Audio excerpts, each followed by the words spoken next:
Hello everyone, welcome back to Magnet Brains. मैं हूं doctor Ritika Bhardwaj. मैं लेकर आई हूं बायोलॉजी फॉर क्लास 11 और आप मेरे साथ पढ़ रहे हैं एनसीईआरटी एग्जाम्पलर, जो एनसीईआरटी सीबीएसई का सबसे इंपॉर्टेंट पोर्शन है और वो भी उन्होंने खुद ही बनाया है।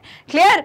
अब आगे बढ़ने से पहले मैं आपको एक इंपॉर्टेंट बात बता देती हूँ। मैग्नेट ब्रेन्स पर आपकी जो किंडरगार्टन से क्लास 12 तक की एजुकेशन है सीबीएसई की, जो एनसीईआरटी की बुक्स हैं, अदर फेमस राइटर्स की जो बुक्स हैं, सब्जेक्ट वाइज बुक्स हैं, उन सबका कंटेंट हिंदी मीडियम में, इंग्लिश मीडियम में, कॉम्पिटिटिव एग्जाम्स के लिए लाइक एनटीएससी, ओलंपियाड, हर चीज के लिए जो एजुकेशन है वो बिल्कुल फ्री ऑफ कॉस्ट अवेलेबल है। और यहाँ पर कुछ वीडियोस, कुछ चैप्टर के वीडियोस देखने के बाद भी आपको कोई फीस नहीं देनी पड़ती, कोई पेड सब्सक्रिप्शन भी नहीं लेना पड़ता और आप आराम से अपने सिलेबस की पढ़ाई कर सकते हैं। तो सोचो ये कितनी अच्छी बात है, और वो भी पढ़ाई कैसी, with the quality content and best teachers. कितनी बढ़िया बात है, राइट? तो इसी अच्छी बात के साथ हम आज का जो अपना सेशन है वो स्टार्ट करते हैं। हमारे अभी तक के प्रीवियस सेशन में हमने जो आपका थर्ड चैप्टर है बायोलॉजी का, दैट इज प्लांट किंगडम, उसके लिए पहले क्विक रिवीजन किया, फिर एमसीक्यू किए, फिर वेरी शॉर्ट आंसर किए, फिर शॉर्ट आंसर किए और अब हम करने जा रहे हैं लॉन्ग आंसर टाइप क्वेश्चन। तो हम आ चुके हैं इसके आखिरी पड़ाव पे इस चैप्टर के। तो आइए स्टार्ट करते हैं आज के इस सेशन से। See the first question. पहला क्वेश्चन क्या बोलता है? Gametophyte is dominant phase in the life cycle of bryophyte. Explain.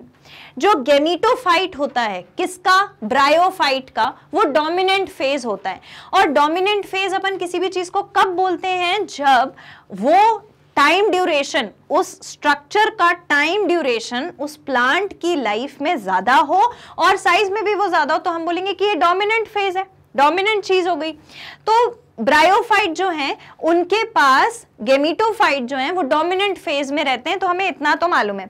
अब हम इसकी लाइफ साइकिल की बात करें तो इसकी लाइफ साइकिल कैसी होती है, कैसी कंडीशन की होती है? हैप्लोडिप्लॉन्टिक होती है।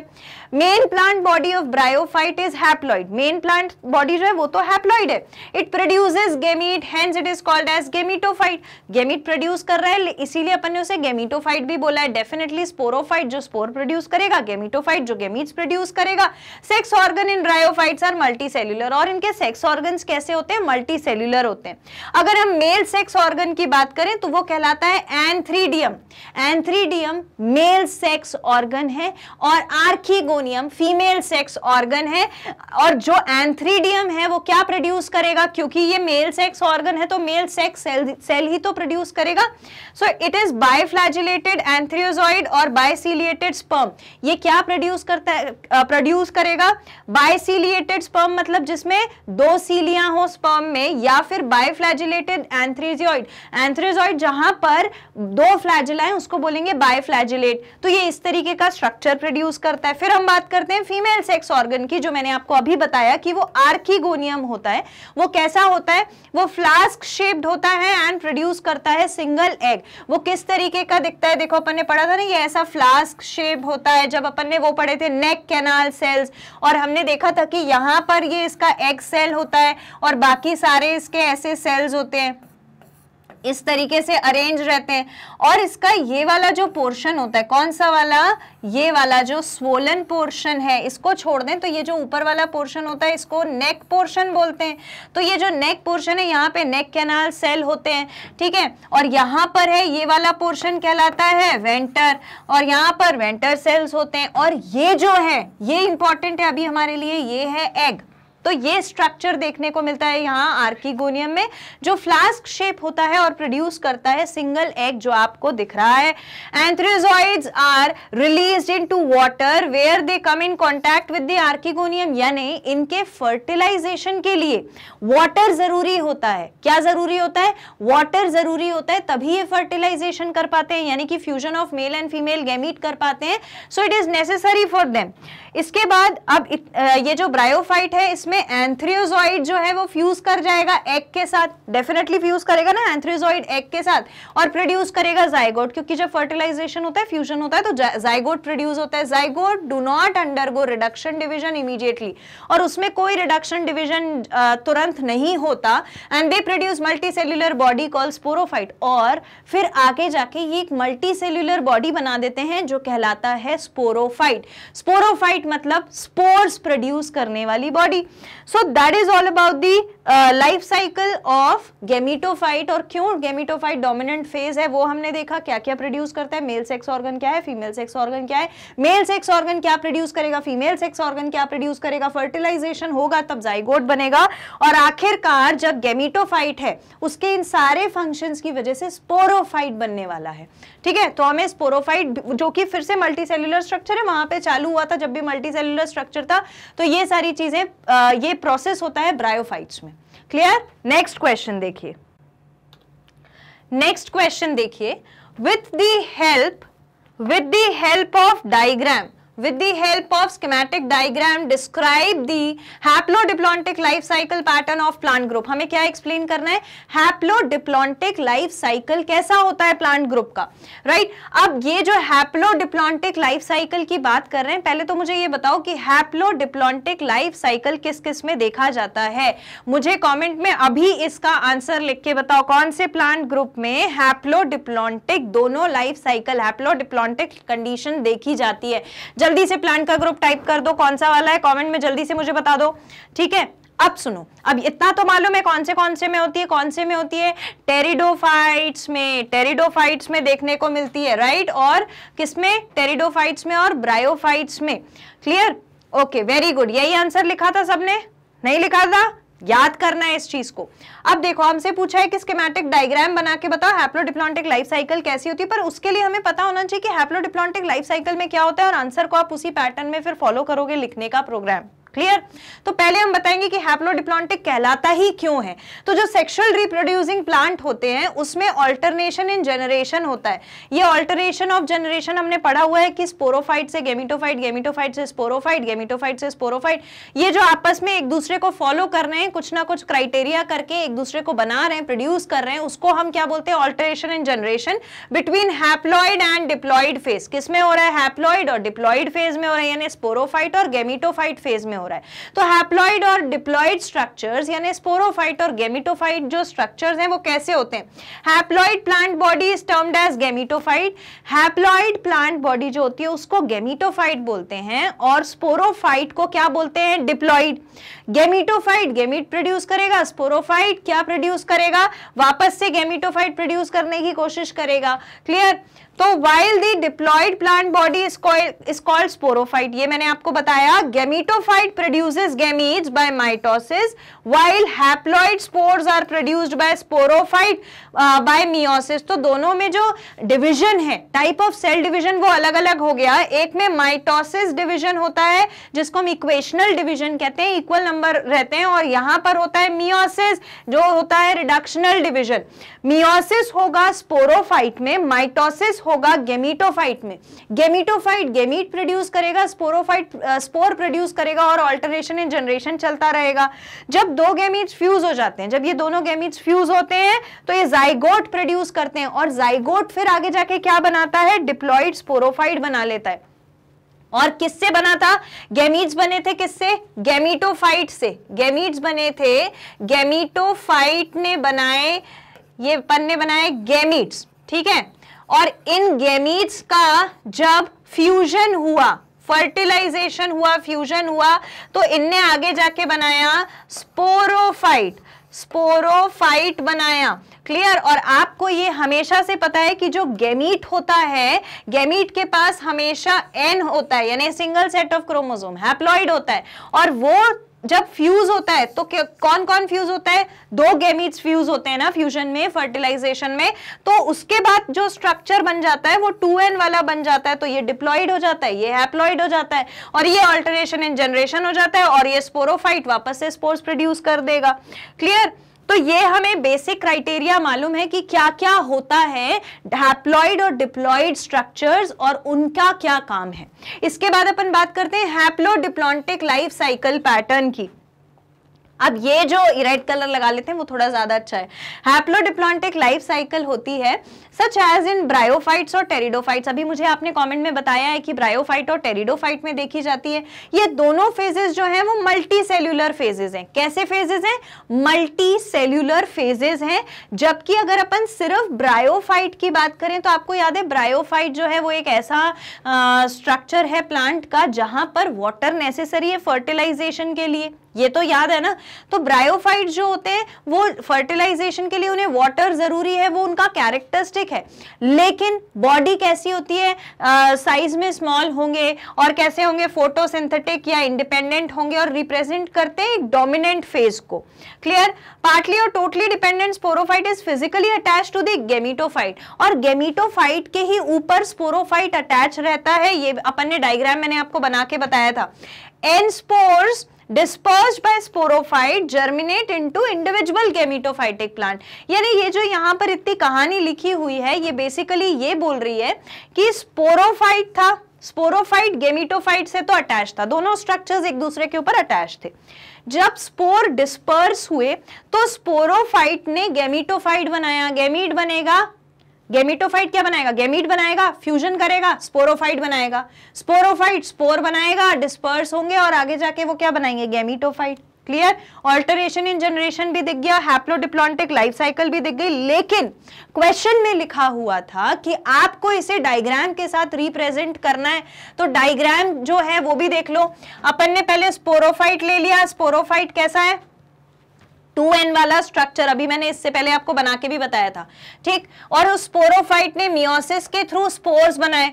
तो स्पोर्स कैसे बने, हैप्लॉइड बने, और वो हैप्लॉइड क्रोमोसोम्स ने क्या बनाया, गेमीटोफाइट बनाया।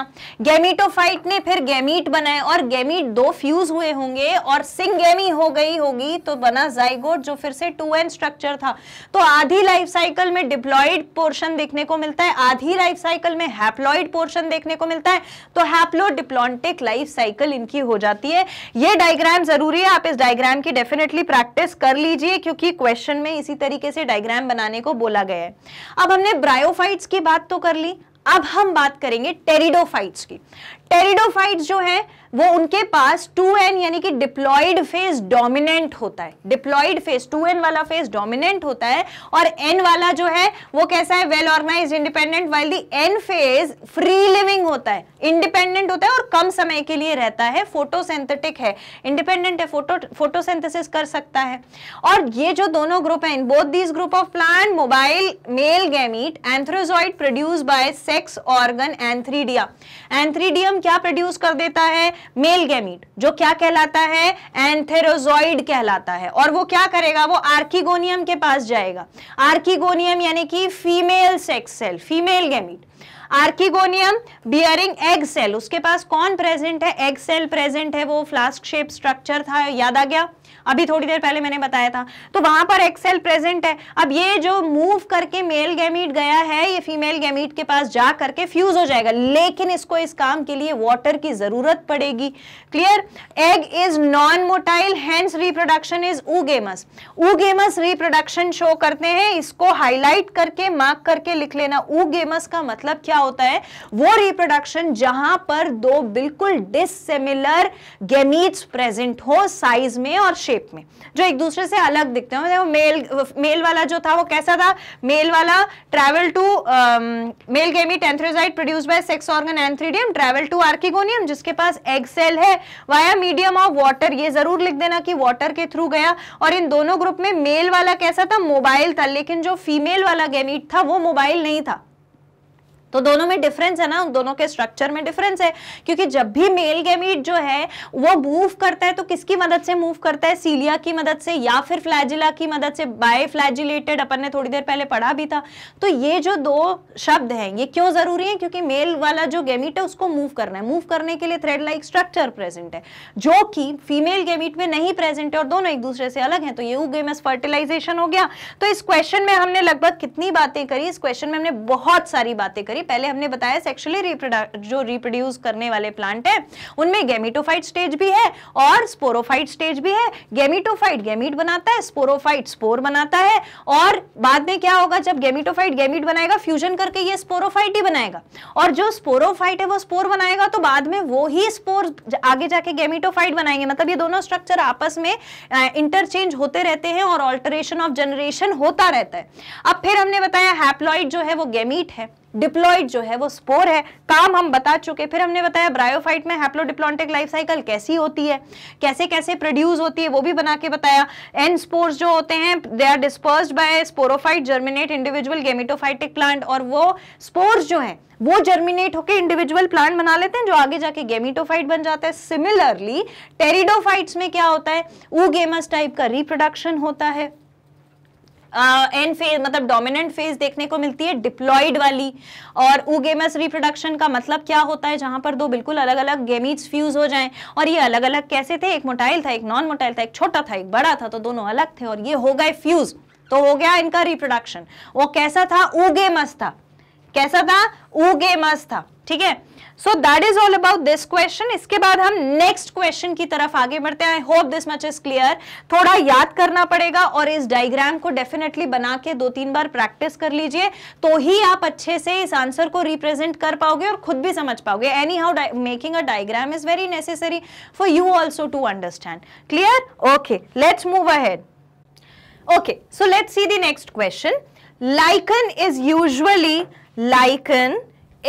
usually cited as an example of symbiosis in plants where an algal and fungal species live together for their mutual benefit. क्या लिखा है क्वेश्चन में? क्वेश्चन ये कह रहा है कि जो लाइकन होती है वो क्या होती है, एक एग्जाम्पल है। किस चीज का एग्जाम्पल है? सिम्बायोसिस का। सिम्बायोसिस का एग्जाम्पल है, यानी कि सिम्बायोटिक रिलेशनशिप जहां पर दो लिविंग ऑर्गेनिजम्स एक दूसरे को बेनिफिट करते हैं, उस चीज का एग्जाम्पल है। Okay, in plants where algal and fungal species live together for mutual benefit. और कौन दो लोग एक साथ रह रहे हैं, कौन दो ऑर्गेनिजम्स? एक है फंगल ऑर्गेनिज्म और दूसरा है एल्गल ऑर्गेनिज्म। अब ये दोनों साथ में रहने वाले हैं और एक दूसरे को बेनिफिट करने वाले हैं। Which of the following will happen if algal and fungal partners are separated from each other? अगर इस एल्गल और फंगल पार्टनर को एक दूसरे से अलग कर दिया जाए तब क्या होगा, ये पूछा है क्वेश्चन में। और उन्होंने फिर कुछ ऑप्शंस भी दिए हैं। तो पहला ऑप्शन उनका ये है कि both will survive and grow normally independent from each other. क्या दोनों सर्वाइव कर जाएंगे और इंडिपेंडेंटली ग्रो कर पाएंगे अगर दोनों को अलग कर दिया। दूसरे में बोला है क्या दोनों एक साथ मर जाएंगे। तीसरे में बोला है algal component will survive while the fungal component will die. Algal जिंदा रहेगी, मतलब एक जिंदा रहेगा एक मर जाएगा। नेक्स्ट बोला है fungal component will survive, algal partner will die. Third जो सी ऑप्शन है उसका बिल्कुल ऑपोजिट बोला है डी ऑप्शन में। Based on your answer how do you justify this association as symbiosis. आप अपने आंसर के आधार पर बताइए कि आप इसको कैसे जस्टिफाई कर सकते हैं। अब बेसिकली यहां पर बोला यह गया है कि सिम्बायोसिस हुई, ठीक है, सिम्बायोसिस हुआ किसके बीच में? एल्गल के बीच में और फंगल के बीच में। और इन दोनों के बीच में जब सिम्बायोसिस हुआ तो ये दोनों साथ में जब रहने लगते हैं एक दूसरे को बेनिफिट प्रोवाइड करके, तो उसको हम बोलते हैं लाइकन।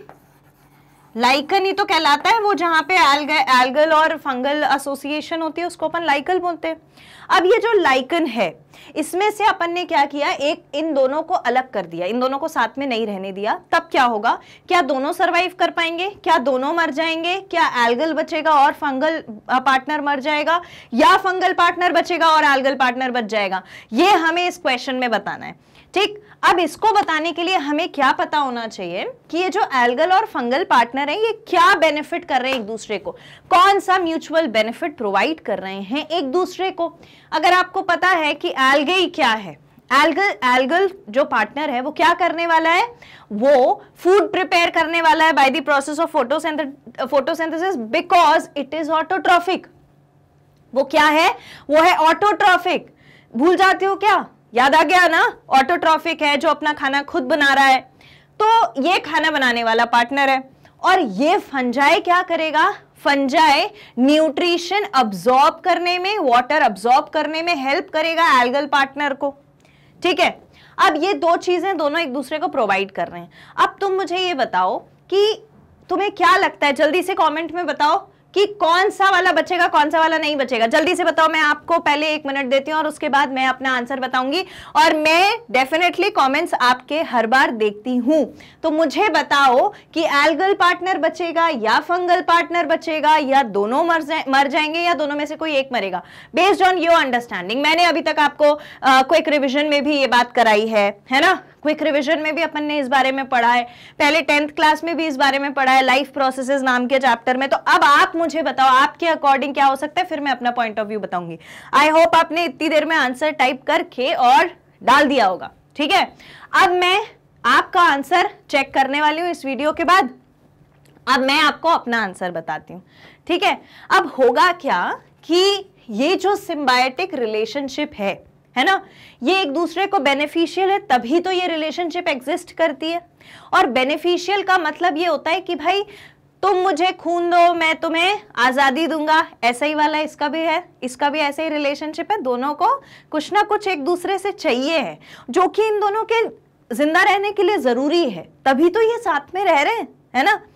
अब हमें ये डिसाइड करना है कि कौन सी चीज किसके पास ऐसी है जिससे वो बिना किसी पार्टनर के भी सरवाइव कर सकता है। तो भाई खाना और पानी से ज्यादा जरूरी कुछ भी नहीं है। अगर फंजाई नहीं होता तो भी एल्गल पार्टनर अपना खाना तो बना सकता है ना, और अगर वो अपना खाना बना सकता है, अपना खाना खा सकता है, तो वाटर और न्यूट्रिएंट को भी अब्सॉर्ब कर सकता है। फंजाई तो उसको सिर्फ इसलिए हेल्प कर रहा था कि आप ज्यादा अब्सॉर्ब कर पाओ, लेकिन ये कभी नहीं बोला गया कि वो बेचारा अपने आप खुद से एल्गल अब्सॉर्ब ही नहीं कर पाता तो फंजाई को अब्सॉर्ब करना पड़ता है। क्या ये कभी बोला गया था? नहीं बोला गया था, है ना। तो क्या आप ये बात समझ पा रहे हो कि खाना तो उसने बना लिया था और वो पानी और वाटर और न्यूट्रिएंट्स भी अब्सॉर्ब कर लेता है, लेकिन कम मात्रा में। तो काम तो उसका भी चल जाएगा कि नहीं चल जाएगा। लेकिन जो फंगल पार्टनर है इसका क्या होगा जनाबे अली? फंगल पार्टनर का क्या होगा? एल्गल तो चलो अपना खाना बना लेगा, खाना खा लेगा, वाटर ले लेगा, न्यूट्रिएंट ले लेगा, बट एल्गल को कौन प्रोवाइड करेगा? वो तो अपना खाना खुद नहीं बना पा रहा। तो इन दैट केस अब सारी कहानी क्वेश्चन मार्क वाली किस पे आ जाती है? फंजाई के ऊपर।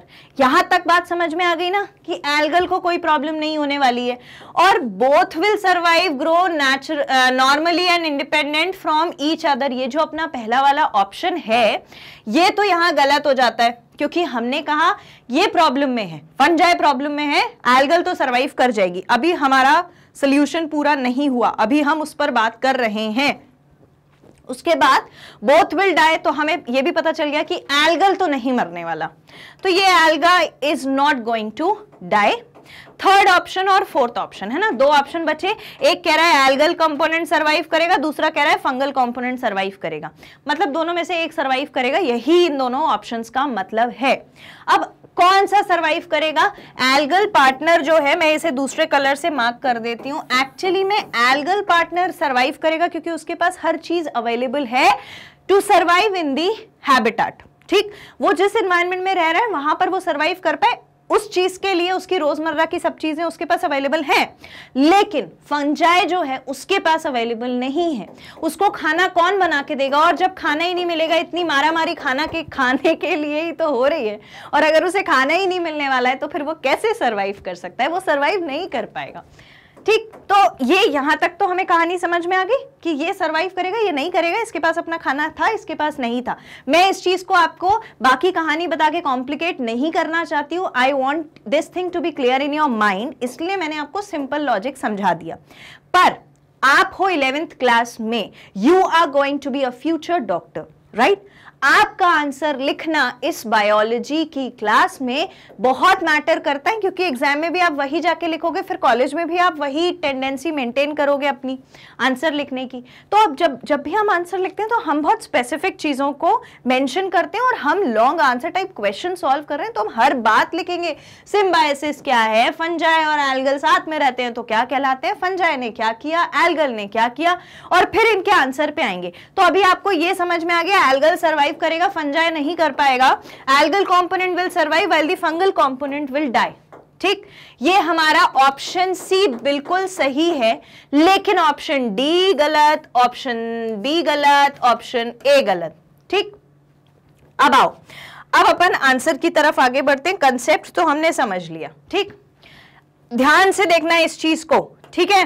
कॉपी पेन है आपके पास, लिखते चलना एक एक point. Lichen is usually cited as an example of symbiosis in biology where a fungal and an algal species live together for mutual benefit.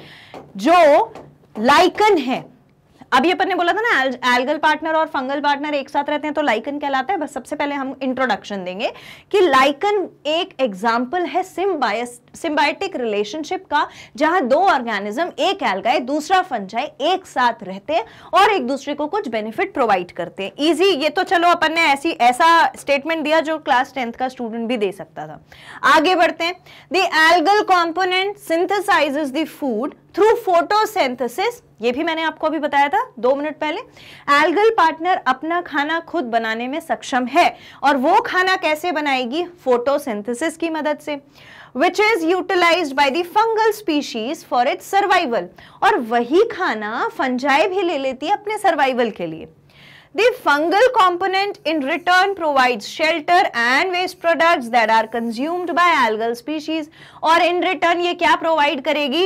ये जो बोल रहे हैं ना कि ये शेल्टर प्रोवाइड करेगी, तो बेसिकली ये जब शेल्टर प्रोवाइड करेगी तो जहां पर रहने वाला है वहीं पे वाटर होगा, वहीं पर सारे न्यूट्रिएंट्स एनवायरनमेंट में अवेलेबल होंगे, बाहर से ही अब्जॉर्ब होकर आएंगे। तो ये बेसिकली सारी चीज प्रोवाइड करेगा, वेस्ट प्रोडक्ट्स भी देगा, कंज्यूम्ड बाय एल्गल स्पीशीज।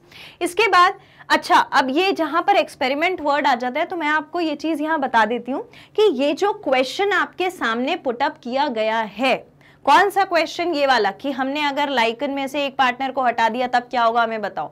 ये एक ऐसा एक्सपेरिमेंट है जो वाकई सीरियसली, मतलब ऑनेस्टली लैबोरेटरीज में परफॉर्म किया गया है साइंटिस्ट के द्वारा। साइंटिस्ट ने इस चीज को करके देखा है, तभी आपसे ये क्वेश्चन पूछा जा रहा है। उन्होंने बकायदा ये जो लाइकन है इसको लैब में ले जाके लैब की कंडीशंस को मेंटेन करके एक पार्टनर को हटाया और दूसरे पार्टनर को हटाया, उन दोनों को उसके बाद उनका जो एनवायरनमेंट उन्हें चाहिए था, जो उनके लिए फेवरेबल कंडीशंस थी, both for the fungi as well as for algal partner, उन दोनों को अपना अपना क्या प्रोवाइड किया? फेवरेबल एनवायरनमेंट, और फिर देखा गया कि वो ग्रो हो पाते हैं या नहीं हो पाते। ठीक, तो बेसिकली ये एक ट्रू क्वेश्चन है जो एक्सपेरिमेंट लैब में हुआ है। तो एक्सपेरिमेंट दो have shown that algal component can grow independently when separated from fungal partner. Experiment से हमें पता चलता है कि algal component can grow independently, और जब हमने उन दोनों को अलग अलग उनका एनवायरनमेंट, उनका फेवरेबल एनवायरनमेंट प्रोवाइड किया तो हमने ये देखा कि जो एल्गल पार्टनर है वो तो आराम से ग्रो कर रही थी, लेकिन प्रॉब्लम किसको आई? परेशान कौन हुआ? जनाबे आली परेशान हुआ, मतलब कि फंगल पार्टनर परेशान हुआ।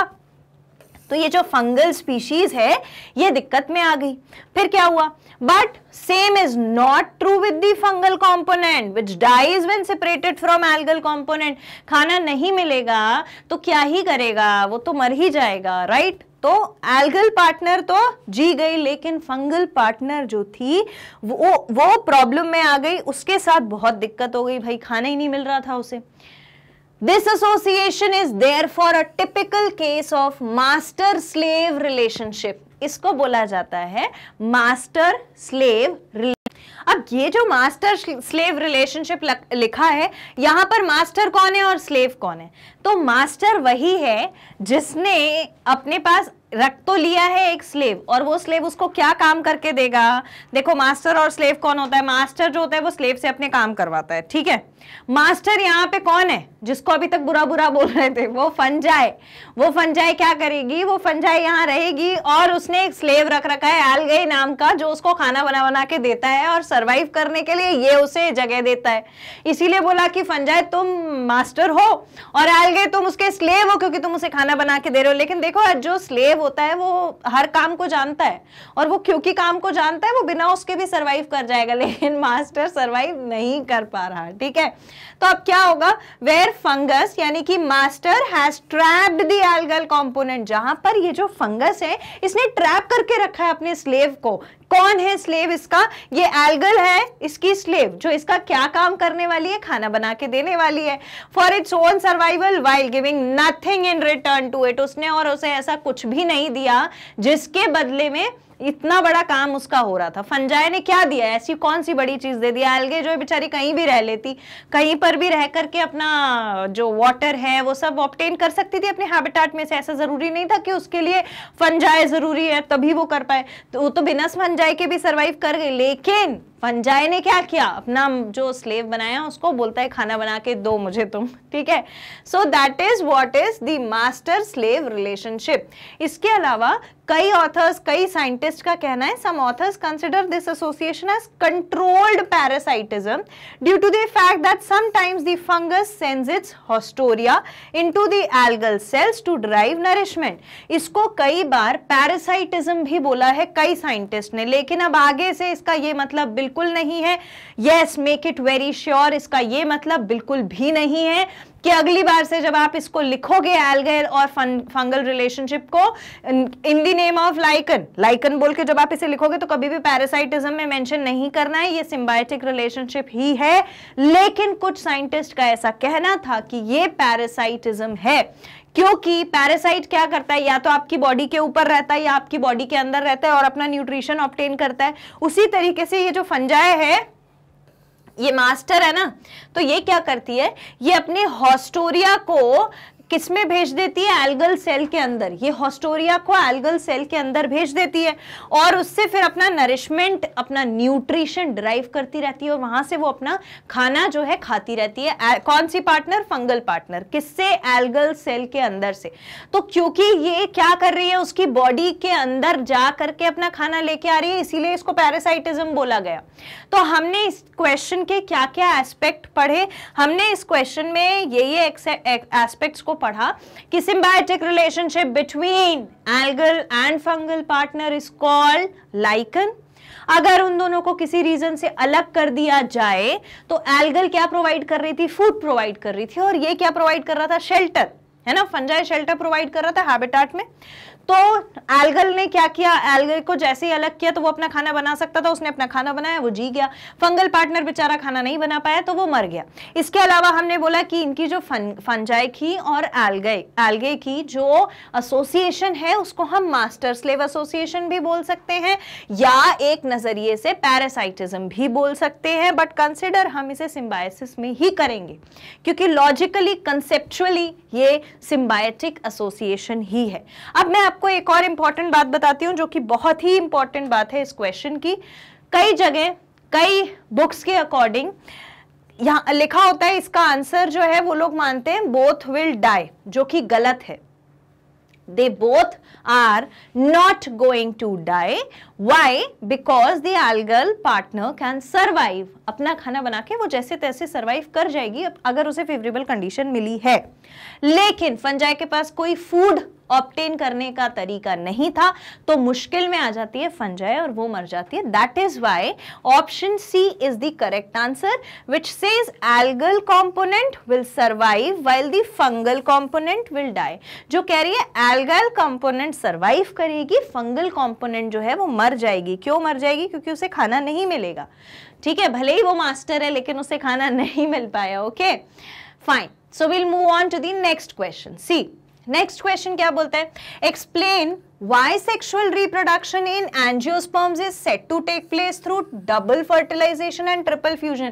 ऐसा क्यों कहा जाता है कि जब सेक्सुअल रिप्रोडक्शन होता है किसमें, एंजियोस्पर्म्स में, तो वो होता है डबल फर्टिलाइजेशन और ट्रिपल फ्यूजन के माध्यम से। Also draw label diagram of embryo sac to explain the phenomena. और हमें ऐसा बताओ कि क्यों हुआ डायग्राम बना करके।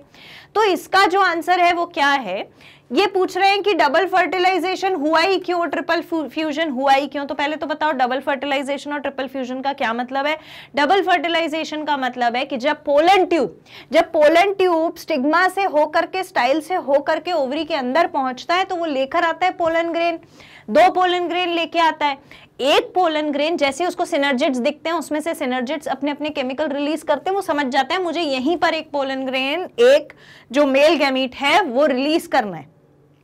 वो देख के वो क्या करता है, जो मेल गैमीट है वो रिलीज कर देता है। जैसे ही मेल गैमीट रिलीज होता है तो सिनर्जिड्स के बीच में बैठी रहती है कौन, फीमेल गैमीट का सेल।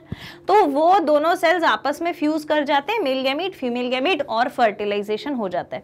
अब जो बचा हुआ एक और मेल गैमीट था वो कहाँ चला जाता है, वो चला जाता है बीच में प्रेजेंट वो 3 सेल्स के पास, सॉरी न्यूक्लियाई, पोलर न्यूक्लियाई के पास, है ना। तो जो पोलर न्यूक्लियाई थे उसके पास 2n था, यानी कि 2 न्यूक्लियस थे, और एक और न्यूक्लियस आकर जुड़ गया तो ये हो गया 3n, है ना। किसका न्यूक्लियस, मेल स्पर्म का आके जुड़ गया तो ये हो गया 3n, मतलब कि ये हो गया ट्रिपल फ्यूजन, जिसको हम डबल फर्टिलाइजेशन बोलते हैं, क्योंकि दोबारा से हुआ फर्टिलाइजेशन है और 3 फ्यूज हुए थे इसीलिए ट्रिपल फ्यूजन बोलते हैं। और ये क्यों जरूरी है, ये आगे जाके एंडोस्पर्म बनाता है, ये फर्दर एंडोस्पर्म बनाएगा।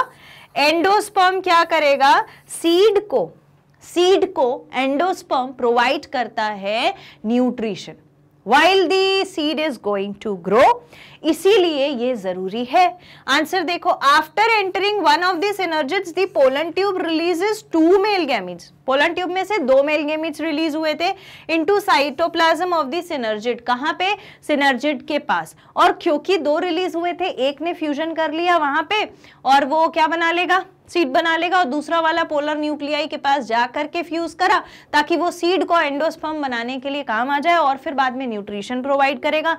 और फिर बचे कुछ 3 एंटीपोडल सेल्स के साथ क्या होता है, वो तीनों के तीनों एंटीपोडल सेल्स जो इस पूरे प्रोसेस में न्यूट्रिशन प्रोवाइड कर रहे थे अभी तक, वो डिजनरेट हो जाते हैं। अब इतनी बात कर लिए तो मुझे फटाफट से बता दो कि एम्ब्रियो सैक के अंदर कितने सेल्स और कितने न्यूक्लियाई होते थे। मैंने अपने लास्ट सेशन में आपको ये चीज पढ़ाई थी, लिखो कमेंट में फटाफट, जल्दी से लिखो, कितने सेल्स और कितने न्यूक्लियाई प्रेजेंट हैं एम्ब्रियो सैक के अंदर, कितने न्यूक्लियाई हैं, अलग से लिखना कि इतने सेल्स इतने न्यूक्लियाई, कितने न्यूक्लियाई हैं और कितने सेल्स हैं, लिख लिया, याद है, चेक करो अपना आंसर। 2 तो सिनर्जिड्स थे, 2 सिनर्जिड्स थे, राइट। एक एग सेल था जो फ्यूज करेगा, ठीक। उसके बाद 3 एंटीपोडल सेल थे, 3 एंटीपोडल सेल्स थे, राइट। और एक था पोलर न्यूक्लियाई वाला सेल, एक था पोलर न्यूक्लियाई वाला सेल। मतलब ये टोटल कितने हो गए, 3 3 6 और 1 7, तो ये टोटल हो गए हमारे पास कितने सेल, 7 सेल्स।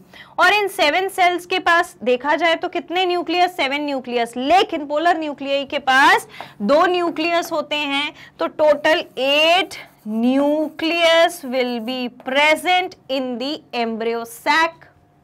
सही है, समझ आ गया। ये जो है ये बात अच्छे से याद रखना, क्योंकि ये कॉम्पिटिटिव एग्जाम्स में पूछा जाता है ना, और वाइवा में भी पूछते हैं, ठीक है। अब ये तो हमें समझ में आ गया कि ऐसा होता है।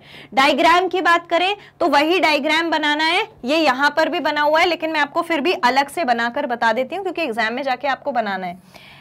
आप ओवरी बनाओगे, ठीक, ओवरी में 3 तो बना दो नीचे एंटीपोडल सेल्स, ठीक, यहाँ पे एंटीपोडल सेल्स बन गए।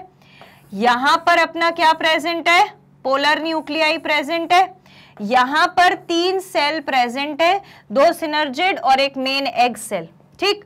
इसके बाद क्या होगा, ऊपर से कौन एंटर करेगा, पोलन ट्यूब एंटर करेगा यहां से, और फिर यहां पर आकर के वो सेल रिलीज कर देगा, ठीक है।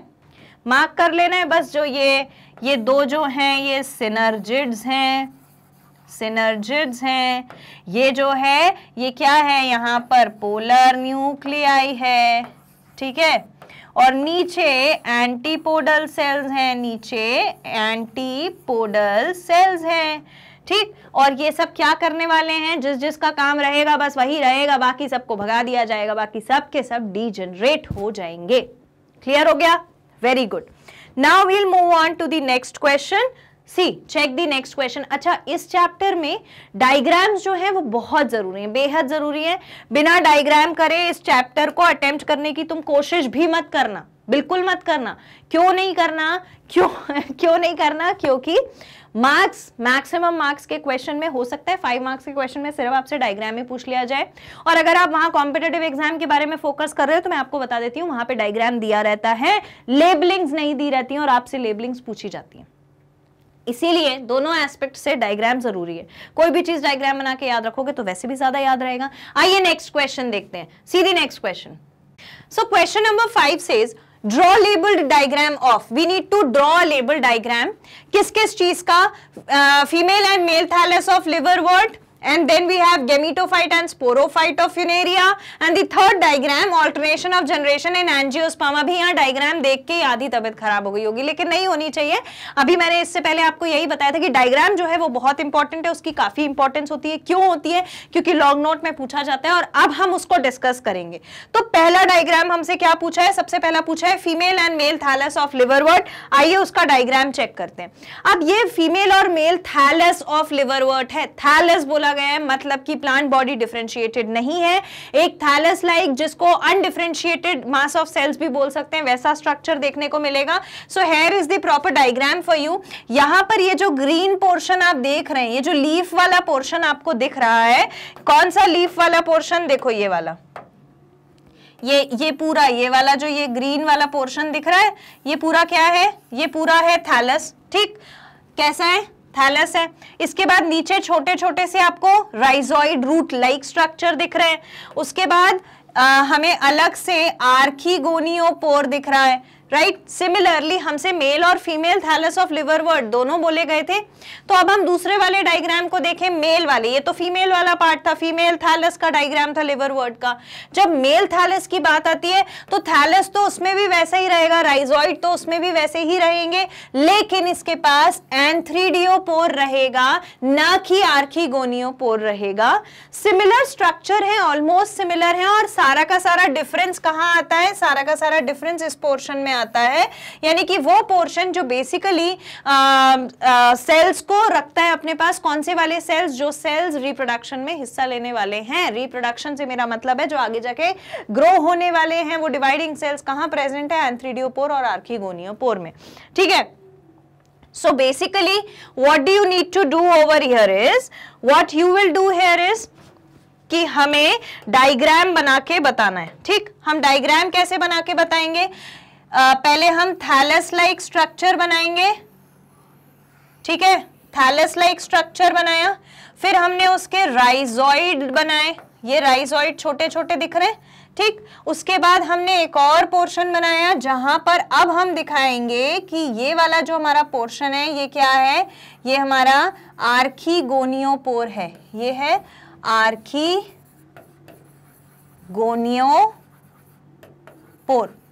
ठीक है, बस हो गया। ऐसा कुछ भी नहीं है जो आप नहीं बना सकते। और इसमें थोड़ा सा ये लीफ है तो लीफ जैसा स्ट्रक्चर बना देना, हो गया।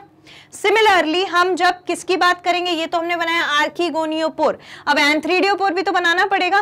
फीमेल का तो पोर्शन बना दिया, इसी तरीके से मेल पोर्शन बना देंगे। एक थैलस लाइक बॉडी बनाओ।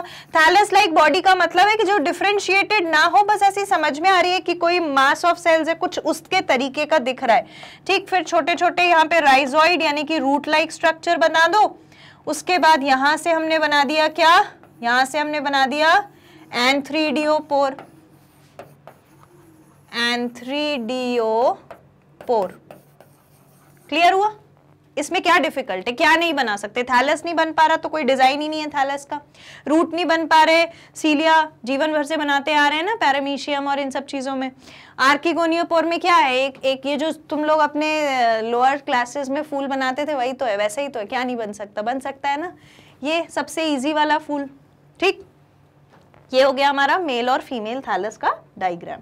ठीक, अब हम मूव ऑन करते हैं नेक्स्ट डायग्राम की तरफ। तो नेक्स्ट डायग्राम हमसे बनाने को बोला गया है gametophyte and sporophyte of Funaria.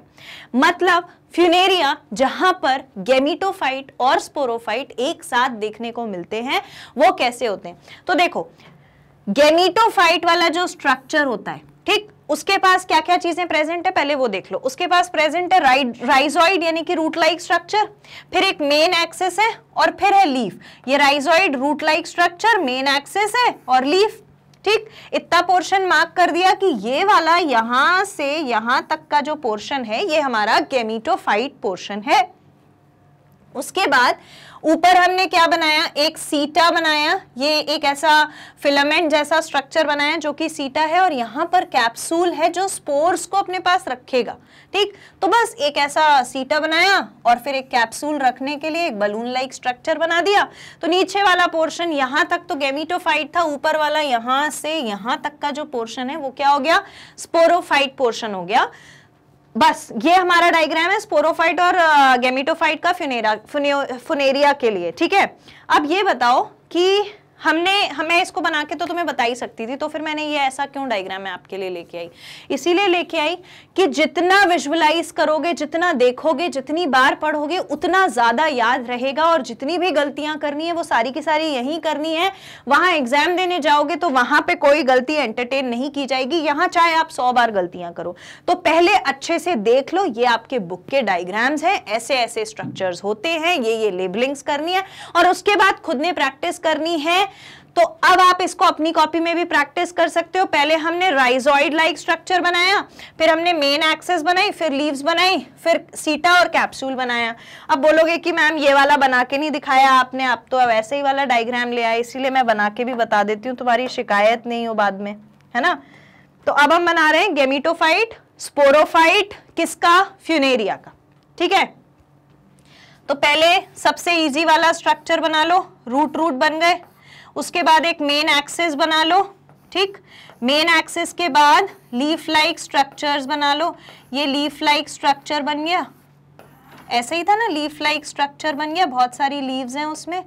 अब ये जो लीफ वाले तुमने स्ट्रक्चर्स बना लिए, ये यहां तक का पोर्शन हमारा क्या कहलाएगा, गेमिटोफाइट। और जब हम स्पोरोफाइट की तरफ ऊपर जाएंगे तो उसमें एक ऐसा स्ट्रक्चर देखने को मिलेगा फिलामेंट की तरह। कैसा, फिलामेंट की तरह, जिसके पास यहां पर कैप्सूल भी प्रेजेंट है। क्लियर, तो अब इसको मार्क कर लेते हैं। ये सॉइल का एरिया था, तो ये है राइजॉइड रूट लाइक स्ट्रक्चर।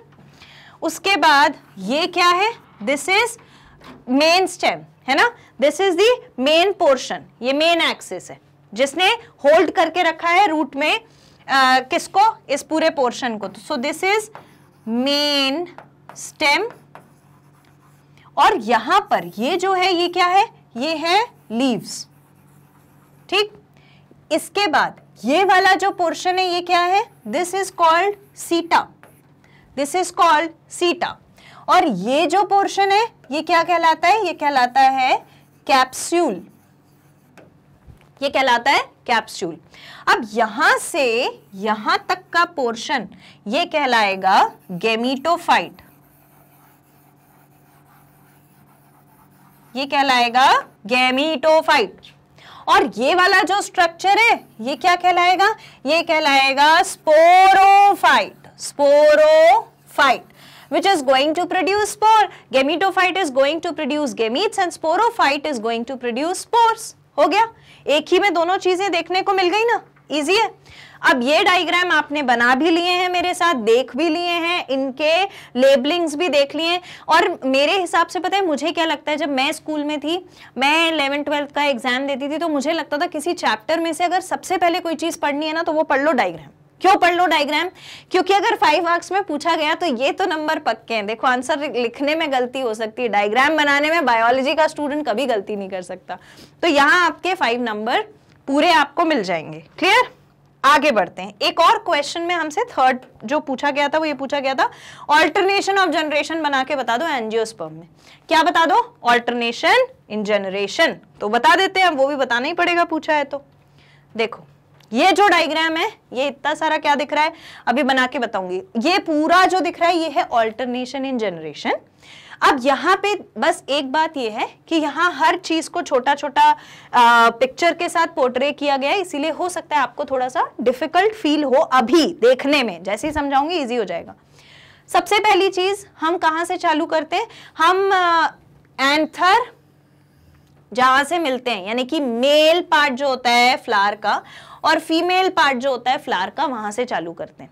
ठीक, तो हमारे पास एक पार्ट है जहां पर एंथर प्रेजेंट है। क्लियर, एंथर ने क्या बनाया? एंथर के अंदर क्या होता है? एंथर के अंदर होता है microspore, microspore mother cell. Anther के पास माइक्रोस्पोर मदर सेल होता है और वो माइक्रोस्पोर मदर सेल आगे जाकर के क्या बनाएगा? वो माइक्रोस्पोरेंजियम बनाएगा, जो बेसिकली आखिर में बनाएगा माइक्रोस्पोर। और जब माइक्रोस्पोर बन जाएगा तो माइक्रोस्पोर से फिर बन जाएंगे पोलन ग्रेन। ये क्या हो गया? ये पूरा मेल वाला पोर्शन हो गया। ये कौन सा पोर्शन हो गया? पूरा एंथर वाला है, यानी कि मेल वाला पोर्शन हो गया फ्लावर का। ठीक, इतना तो मालूम है ना। अच्छा, अब इसके बाद हमारे लिए ये बात जरूरी है कि ये जो एंथर था, एंथर के पास माइक्रोस्पोर मदर सेल थे जिसने छोटे छोटे माइक्रोस्पोर बनाए और वो आगे जाके पोलन ग्रेन बना चुके हैं। और पोलन ग्रेन ही वही इंपॉर्टेंट सेल है जो किसमें पार्टिसिपेट करेगी? फर्टिलाइजेशन में। और जब ये फर्टिलाइजेशन में पार्टिसिपेट करेगी तो किसके साथ फ्यूज होगी? फीमेल सेल के साथ, राइट? तो फीमेल सेल, अब फीमेल सेल कहां से आएगा वो भी पूरा पूरा पढ़ना पड़ेगा। हमारे पास स्टिग्मा था, स्टाइल था और ओवरी थी। ये 3 पार्ट्स थे फीमेल साइड पर, है ना। तो इनने क्या बनाया? इनने बनाया मेगास्पोर मदर सेल। जैसे यहां माइक्रोस्पोर मदर सेल बना था, इनके पास था एक मेगास्पोर मदर सेल। इनके पास था मेगास्पोर मदर सेल। अब ये मेगास्पोर मदर सेल जो है ये क्या करेगी? ये बनाएगी मेगास्पोरेंजियम, मेगास्पोरेंजियम। और मेगास्पोरेंजियम से ही क्या बनने वाला है? एक्चुअली में यही ओव्यूल है। तो ये ओव्यूल और ये पोलन ग्रेन एक साथ फ्यूज हो गए, ये दोनों एक साथ फ्यूज हो गए और इनका फर्टिलाइजेशन हो गया। और जब फर्टिलाइजेशन होता है तो सबसे पहली चीज क्या बनती है? सबसे पहली चीज बनती है जाइगोट। यहां तक की कहानी क्लियर हो गई? ऐसा ही होता है ना। ये पूरे मेल वाला पार्ट था कि एंथर से कैसे पोलन ग्रेन बना। ये पूरा फीमेल वाला पार्ट था। I will write it over here. ये पूरा फीमेल वाला पार्ट था कि कैसे female part of the flower में मेगास्पोर मदर सेल ने मेगास्पोरेंजियम और ओव्यूल बनाए। अब ये ओव्यूल और पोलन ग्रेन कैसा आया? अपना वो उसने पोलन ट्यूब बनाया और सिनर्जिड के पास प्रेजेंट जो ओव्यूल है वहां पहुंच गया और वहां जाके पोलन ग्रेन रिलीज कर दिया, है ना। अब पोलन ग्रेन रिलीज हो गया, ओव्यूल से मिल गया, फर्टिलाइजेशन हो गया, जाइगोट बन गया। क्लियर? इसको लिख लो, ठीक, या फिर स्क्रीनशॉट ले लो, या तो लिख लो या स्क्रीनशॉट ले लो, ठीक। अब मैं इस चीज को इरेज कर देती हूं। अब अपन कहानी कहां से चालू करेंगे? जाइगोट से चालू करेंगे, ठीक। अब जब जाइगोट बनेगा तो सबसे पहले आता है जाइगोट बन जाता है फर्टिलाइजेशन होने के बाद। जाइगोट 2 सेल का स्ट्रक्चर होता है, 2 सेल मिलके जाइगोट बना लेते हैं। धीरे धीरे धीरे धीरे ये डिवाइड करता है, कई सारे सेल बनाता है और फिर ये बन जाता है एम्ब्रियो। क्या बन जाता है? एम्ब्रियो। क्लियर? अब ये एम्ब्रियो आगे जाके क्या करने वाला है? ये एम्ब्रियो जो है it is going to give rise, it is going to give rise to sporophyte. It is going to give rise to sporophyte. Clear? Sporophyte के पास क्या आ जाएगा? स्पोरोफाइट के पास एक फ्लावर आ जाएगा और उस फ्लावर में क्या आएगा? उस फ्लावर में वापस से एक जगह एंथर आया, दूसरी जगह स्टिग्मा, स्टाइल और ओवरी आ गई। ठीक है, अब यहां से कहानी वापस जाइगोट जाएगी, जाइगोट से फिर एम्ब्रियो, फिर स्पोरोफाइट, फिर फ्लावर और ये और फिर ये। इतनी कहानी समझ में आ गई ना? ये साइकिल चल गई। इन दोनों ने जाइगोट बनाया, जाइगोट ने फिर इनको बनाया, इन दोनों ने जाइगोट बनाया, जाइगोट ने फिर इनको बनाया। इतना समझ में आया? अब ये जो बार बार एक दूसरे को बना रहे हैं वही ऑल्टरनेशन ऑफ जनरेशन है, वही ऑल्टरनेशन ऑफ जनरेशन है। ठीक है, अब ये तो हम समझ गए मैम कि ये ऑल्टरनेशन ऑफ जनरेशन है। ठीक, तो हमें अभी तक क्या दिखा, हमें अभी तक स्पोरोफाइट दिखा, लेकिन आप भूल गए कि मैंने जब एंथर बनाया और जब मैंने स्टिग्मा, स्टाइल और ओवरी बनाया, जब वो मिले, उनके जो सेल्स निकले, पोलन निकला और वहां से ओव्यूल, तो वो क्या थे, वो गैमीटोफाइट ही तो थे, है ना। तो बेसिकली ये ऑल्टरनेशन किसमें हुआ, ये ऑल्टरनेशन हुआ गैमीटोफाइट में और स्पोरोफाइट में। ये हम समझ तो गए हैं, लेकिन साइकिल कैसे बना के आएंगे। साइकिल में सबसे पहले आप क्या करो, सबसे पहले आपने ये एंथर और फिलामेंट वाला पोर्शन दिखा दिया, ठीक, एंथर और फिलामेंट वाला पोर्शन। फिर आपने बताया कि माइक्रोस्पोर मदर सेल थी, उसने माइक्रोस्पोरेंजियम बनाया जिसमें माइक्रोस्पोर बने और जिसमें क्या बन गया, पोलन ग्रेन, ठीक। पोलन ग्रेन कौन क्या बनाएगा, मेल गैमीटोफाइट, क्लियर। यहां पर स्टिग्मा, स्टाइल, ओवरी आए, उसने बनाया megaspore mother cell. Megaspore mother cell के पास मेगास्पोरेंजियम में ओव्यूल मिल गया, ठीक, और इस ओव्यूल ने जा करके फ्यूज हो गया। देखो यहां से ये आके फ्यूज हो गया, यहां से ये ओवरी है ना, एंटीपोडल सेल दिख रहे हैं, यहां आके फ्यूज हो गया। फ्यूज हुआ तो बेसिकली हम ये समझ लें कि यहां पर फर्टिलाइजेशन हो गया। मैं पूरा नहीं लिख रही हूं, यहां फर्टिलाइजेशन हो गया। फर्टिलाइजेशन होके जाइगोट बना, जाइगोट ने एम्ब्रियो बनाया, एम्ब्रियो ने स्पोरोफाइट बनाया, स्पोरोफाइट ने फिर फ्लावर बना दिया, और फ्लावर में ये मेल और फीमेल पार्ट दोनों आ नहीं गए क्या, यही तो मैंने आपको बना के बताया था। It is just that it is a pictorial presentation, that is why you feel कि हो सकता है ये डिफिकल्ट हो, लेकिन ये डिफिकल्ट नहीं है। ये अगर मैं आपको बताऊं ना तो ये इन दोनों से भी ज्यादा इजी है, ये इन दोनों से भी ज्यादा इजी है, ठीक है। क्लियर हुआ है ना, अब कोई दिक्कत तो नहीं है इसमें। आगे बढ़े, एक बार और समझा देती हूं। पहले एक फ्लावर का पोर्शन बनाओ, वहां पर बनाओ एंथर, ठीक है। उसके बाद बताओ एंथर के पास क्या था, माइक्रोस्पोर मदर सेल उसने बनाया बेसिकली, और एक आध दो स्टेप में डिवाइड होके आप बोल दो कि ये पोलन ग्रेन बन गया है। और ऐसे ही ये तो एंथर था, यहां पर हमारे पास स्टिग्मा, स्टाइल और ओवरी थे, मैंने ऐसे शो करके लिख दिया। यहां पर इसने बनाया मेगा स्पोर मदर सेल, और जब इसने मेगास्पोर मदर सेल बनाया तो उससे बेसिकली हमको क्या मिल गया था, ओव्यूल मिल गया था, और इन दोनों ने फर्टिलाइजेशन कर लिया तो जाइगोट बना। जाइगोट ने फिर क्या बनाया, एम्ब्रियो बनाया, एम्ब्रियो ने फिर क्या बना दिया, स्पोरोफाइट बना दिया, स्पोरोफाइट, स्पोरोफाइट भूलो मत। फिर स्पोरोफाइट में आ गया था फ्लावर, फूल, कली, फ्लावर आ गया। फ्लावर आया तो वापस से ये कहानी यहां आ गई। क्लियर, ये तुम्हारा हो गया alternation of generation in angiosperm. जरूरी नहीं है कि आप इसको इसी तरीके से सर्कल सर्कल बना बना के लिखो, अगर वो नहीं भी बनाते हो आप फ्लो चार्ट बनाकर भी एक्सप्लेन कर सकते हो। They just want to know alternation of generation. और अगर आपके दिमाग में ये क्वेश्चन है कि हमने ऐसा माइक्रोस्पोरेंजियम नहीं बना पाया, तो हमने ऐसा मेगास्पोरेंजियम नहीं बना पाए, तो कोई दिक्कत नहीं है, ये बना के बताना है। ये डायग्राम तो वो खुद भी बना सकते हैं, उनको मालूम है यार, इतना टेंशन मत लिया करो, अपना कंसेप्ट सही होने का है। Clear? That is all. So we are done with the long answer type question. इस चैप्टर के लिए हमने quick revision, MCQs, very short answers और लॉन्ग आंसर्स आज कंप्लीट कर लिए इस सेशन में। नेक्स्ट सेशन में हम नए चैप्टर के साथ मिलेंगे, इसकी बहुत अच्छे से प्रैक्टिस करना। मैंने डायग्राम का इंपॉर्टेंस बताया है, मैंने हर कंसेप्ट आपको पॉइंट में समझाया है, उसी तरीके से करना है। और मेरी ये एडवाइस है कि क्विक रिविजन को आप भले ही एक बार पढ़ो या 2 बार पढ़ो, पर कम से कम सारे के सारे क्वेश्चंस को 3 से 4 बार पढ़ना। यहां MCQs बहुत इंपॉर्टेंट है क्योंकि कॉम्पिटिटिव एग्जाम्स में भी वो काम आएंगे। क्लियर? दूसरी चीज, अब ये तो हमारी हो गई पढ़ाई की बात। पढ़ाई तक पहुंचना कैसे है, तो उसके लिए मैग्नेट ब्रेन्स ने आप लोगों की सुविधा के लिए क्या किया है कि ये जो आपके सब्जेक्ट वाइज, चैप्टर वाइज जो वीडियोस होते हैं उनको अवेलेबल कराया है हमारी वेबसाइट पर। और वो वेबसाइट का क्या नाम है, www.magnetbrains.com। तो आप उस पर जाओ, आपको सारी चीजें मिल जाएंगी।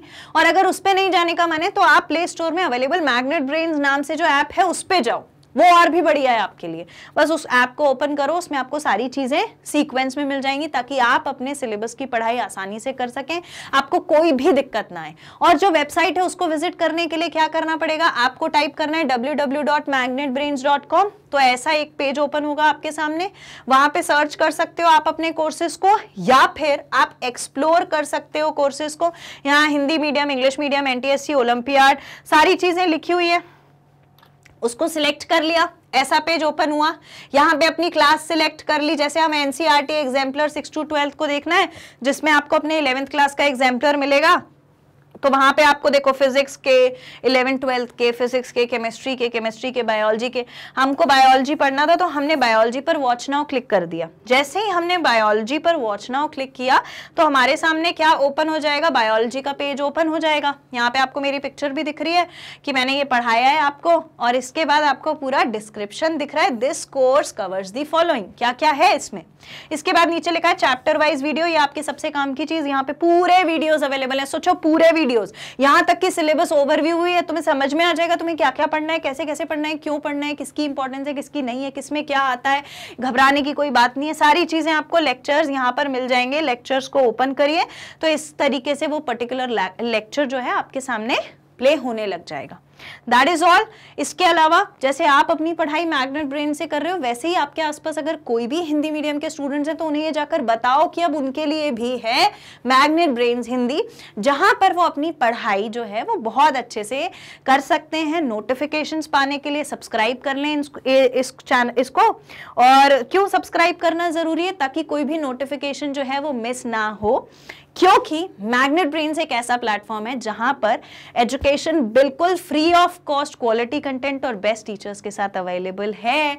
आपको क्या करना है, आपको अगर सारी चीजें समझ में आ गई, आपको अच्छा लग रहा है, सब समझ में आया है, सब बढ़िया लगा है, तो आप जल्दी से वीडियो को लाइक कर देना, बिना लाइक किए मत जाना, ठीक। और उसके बाद सब्सक्राइब कर लेना। सब्सक्राइब आपको आपके लिए करना है, क्योंकि आपको सारे नोटिफिकेशन मिलेंगे हर चीज के, कब कौन सा वीडियो आया है।